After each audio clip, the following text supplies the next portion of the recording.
And I'm from St. Christopher House, and we're very pleased to welcome you today to St. Chris to hear the latest work of John Stapleton, Linda Pacaponi, and Catherine Porter under the sponsorship of the Metcalf Foundation.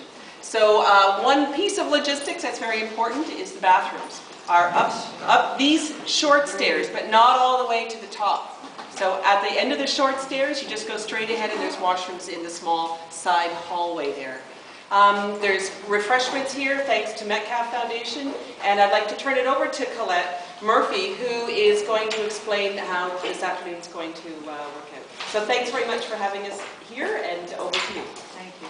Can everybody hear me without the mic, or do I need to use it? We're okay? We're nodding our heads? Okay.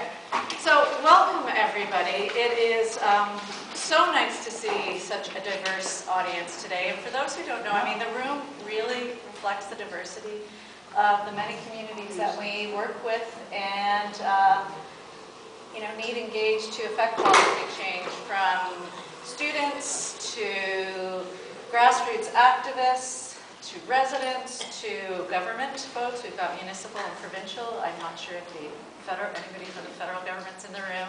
No, they ran out.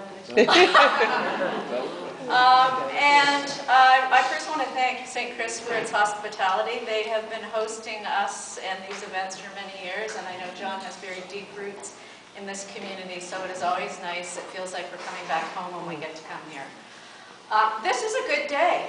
This is a good day, and it's a very lucky day that we chose, largely to work with Catherine's schedule to host this event. It has come after 3 days of really important announcements. Monday with the long-term affordable housing strategy, and particularly relevant to this conversation today, the overhaul of the Social Housing Reform Act, which, you know, is a piece of the story we're going to hear about today. On Tuesday, we got the very good announcement about the Social Assistance Review.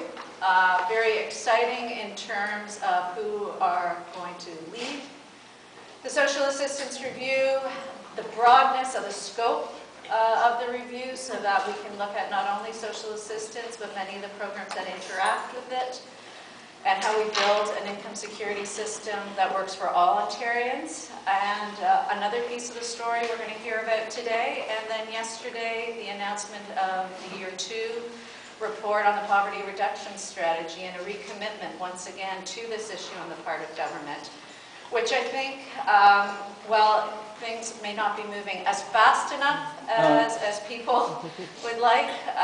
You know, we are making change, and I think many of you in this room can feel that you have played a significant role in getting us to where we are today and to the significant announcements that came forward this week.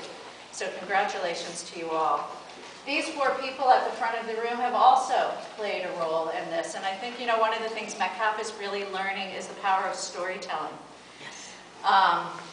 And that, you know, one of the ways we move change is being able to identify clearly a set of problems, being able to articulate the solutions, being able to communicate them in a very compelling way that's clear and accessible, and that you actually have a community and sets of communities who are mobilizing together to push for change. And I think that what's so exciting today, because we've been in this room many times talking about policy change, is this one is really grounded in the story.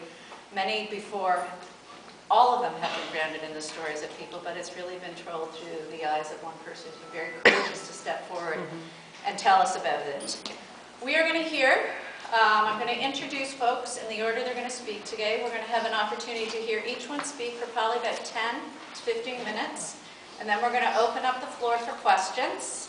We're going to look at taking 3 questions at a time, and I'll remind everybody of this again after, and remind everybody again after. We're really here to hear the 4 people who are at the front of the room, so we'll make sure you can really keep it to a question as you're thinking through and you're hearing the speaker. Formulate your question.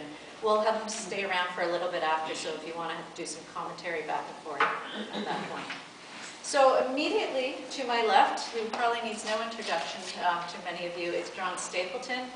John is a social policy expert, a translator for us who have come up with the community about how government sees and thinks and speaks, and has, worked, I think, well with government, trying to bridge some of those divides that sometimes happen when we sometimes think we're sitting on opposite sides and we can't hear each other. John has had a very long and successful career in government, has spent the last several years in community.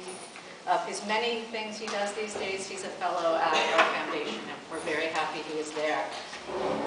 Linda, who is the woman in pink, and is a social policy activist.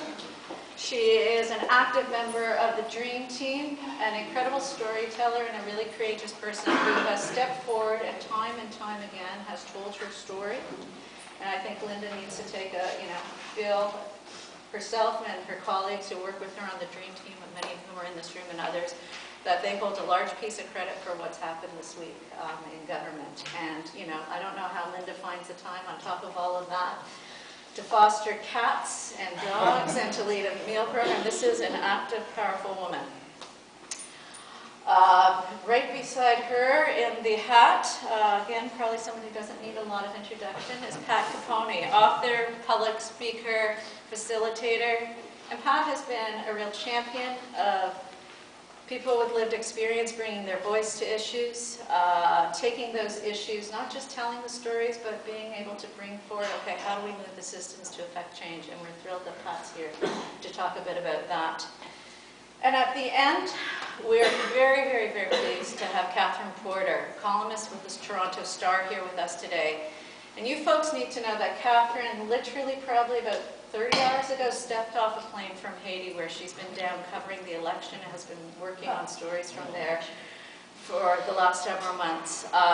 Catherine, a compelling storyteller.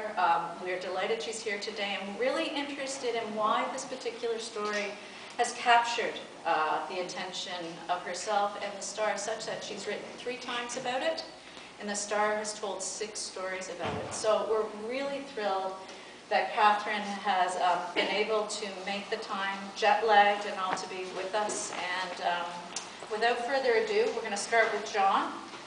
And I think John's going to do a PowerPoint, and then we'll move over to our